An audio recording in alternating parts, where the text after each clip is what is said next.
இன்றைய வசனம் தியானத்தின் தலைப்பு மிகுந்த பலனுண்டு. சங்கீதம் 19:7. கர்த்தருடைய வேதம் குறைவற்றதும் ஆத்துமாவை உயிர்ப்பிக்கிறதுமாயிருக்கிறது.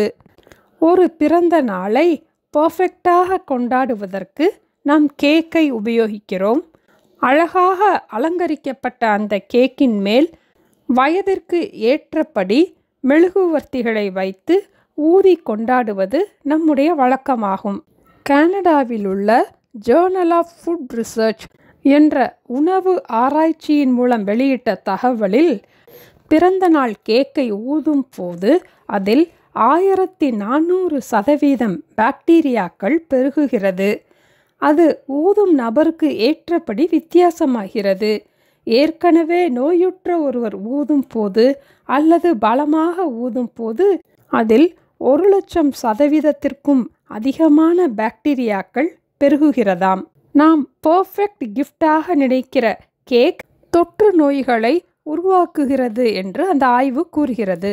ஆனால் கர்த்தருடைய வேதம் நமக்கு ஒரு பர்ஃபெக்ட் கிஃப்ட் என்று கூறலாம்.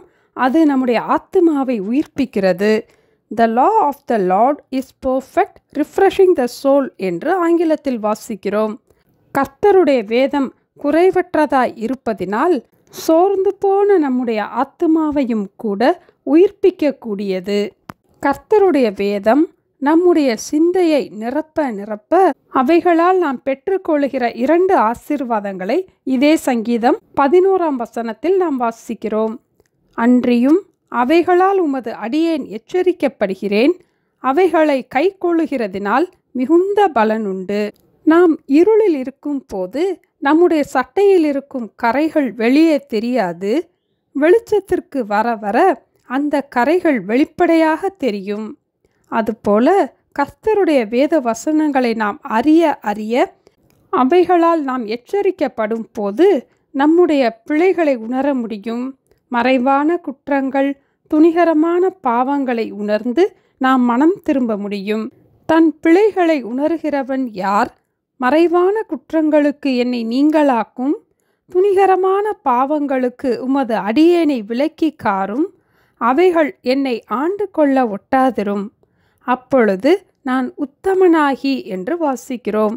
கர்த்தருடைய வேதத்தை நாம் கைக்கொள்ளும் போது நாம் உத்தமனாகிறோம். உத்தமனுக்கு கர்த்தர் துணை.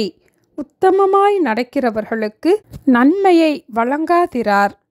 உத்தமமாய் நடக்கிறவர்களுக்கு அவர் கேடகமாயிருக்கிறார். உத்தமமாய் நடக்கிறவர்களுக்கு இன்னும் பல ஆசீர்வாதங்கள் உண்டு. வேத புத்தகத்தை வாசிக்க அதை நாம் அறிந்து கொள்ளலாம். சோர்ந்து போன நம்முடைய ஆத்துமாவை, தொய்ந்து போன நம்முடைய ஆத்துமாவை உயிர்ப்பிக்கக்கூடிய குறைவற்ற கர்த்தருடைய வேதத்தை நாம் ஒவ்வொரு நாளும் வாசிப்போம், தியானிப்போம். அவைகளால் நாம் எச்சரிக்கப்படுவோம். அவைகளை கைக்கொள்ளுகிறதினால் நமக்கு மிகுந்த பலன் உண்டு. கர்த்தருடைய வேதம் குறைவற்றதும் ஆத்துமாவை உயிர்ப்பிக்கிறதுமாயிருக்கிறது. ஜெபிப்போமா? எங்களை நேசிக்கிற எங்கள் அன்பின் ஆண்டவரே, சோர்ந்து போன நிலையிலே, தொய்ந்து போன நிலையிலே எங்களுடைய ஆத்துமாவை நாங்கள் விட்டுவிடாதபடிக்கு எங்களை உயிர்ப்பிக்கக்கூடிய கர்த்தருடைய வேதத்தை ஆவலோடு நாங்கள் வாசிக்க, அவைகளால் நாங்கள் எச்சரிக்கப்பட, அவைகளை கைக்கொள்ளுகிறதினால் வருகிற மிகுதியான பலனை நாங்கள் பெற்றுக்கொள்வதற்கு எங்களுக்கு வேண்டிய சகல கிருபைகளையும் தந்து எங்களை ஆசீர்வதிக்க வேண்டுமாய் இயேசுவின் நாமத்தில் ஜெபிக்கிறோம் பிதாவே. ஆமென். Thank you. Have a blessed day.